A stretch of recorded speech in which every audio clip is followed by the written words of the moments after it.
La Operación Cóndor o Plan Cóndor es el nombre con el que es conocido el plan de coordinación de operaciones entre las cúpulas de los regímenes dictatoriales del Cono Sur de América, es decir, Chile, Argentina, Brasil, Paraguay, Uruguay y Bolivia, y con la Agencia Central de Inteligencia de los Estados Unidos, llevada a cabo en las décadas de 1970 y 1980.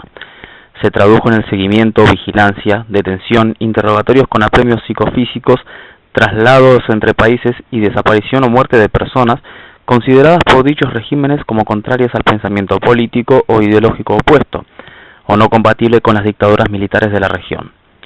El Plan Cóndor se constituyó en una organización clandestina internacional para la práctica del terrorismo de Estado que instrumentó el asesinato y desaparición de decenas de miles de opositores a las mencionadas dictaduras, la mayoría de ellos pertenecientes a movimientos de la izquierda política.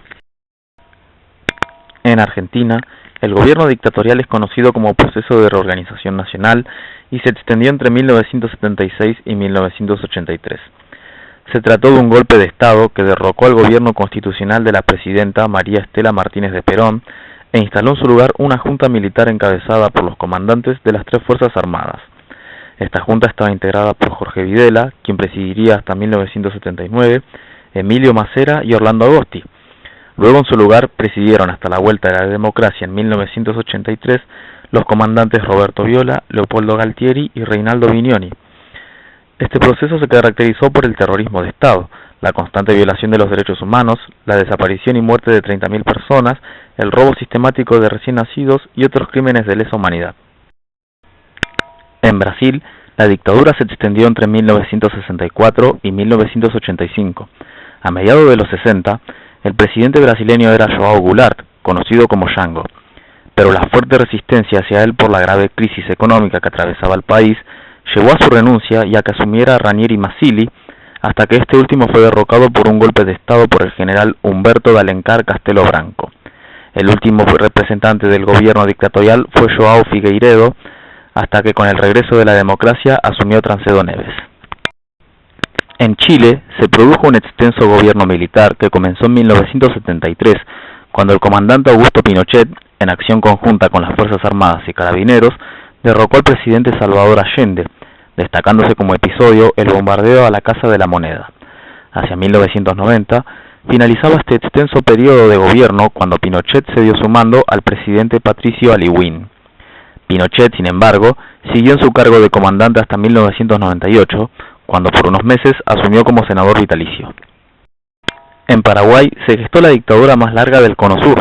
Comenzó en 1954 y finalizó en 1993. Alfredo Stroessner fue el encargado de llevar a cabo el golpe de Estado en Paraguay y tomando las riendas del poder hasta 1989, cuando fue derrocado por otro militar, el general Andrés Rodríguez Pedotti, quien luego de 4 años de gobierno cedió al retorno de la democracia con el presidente Juan Carlos Guasmossi. En Uruguay, la dictadura se extendió entre 1973 y 1985. El presidente Jorge Pacheco Areco fue derrocado por Juan María Bordaberry. El gobierno militar perduraría hasta la asunción como presidente de Julio María Sanguinetti. En Bolivia, los gobiernos militares se desarrollaron entre 1964 y 1982. En julio de 1966, René Barrientos fue elegido presidente ya como civil.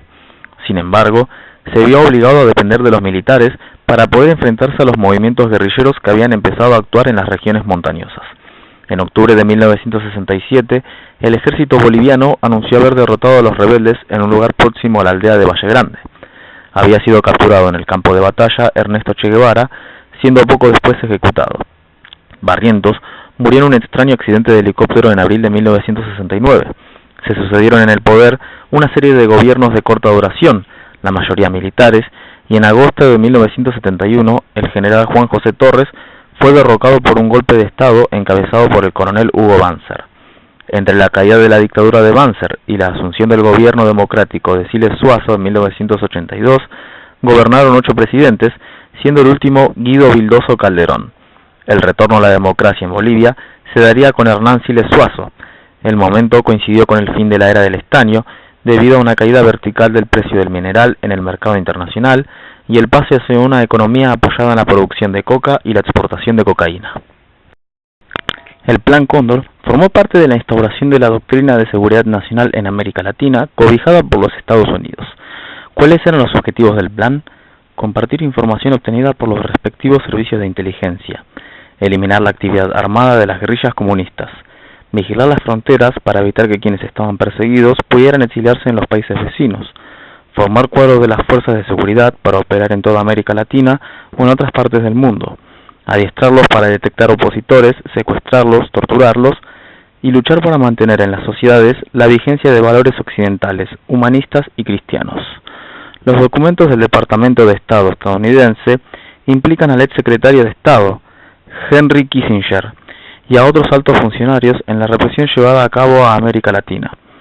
Mucha documentación muestra los fluidos intercambios entre la Embajada de Estados Unidos en Buenos Aires y el Departamento de Estado en Washington. Estos escritos dan cuenta de que las administraciones estadounidenses de Ford, Carter y Reagan estaban informados y conectados con la represión que se estaba llevando a cabo en Argentina, y que pese a reclamos formales en defensa de los derechos humanos, consideraban el plan de exterminio que se estaba llevando a cabo en Latinoamérica como indispensable para defender los intereses económicos y políticos de los Estados Unidos y sus colaboradores locales.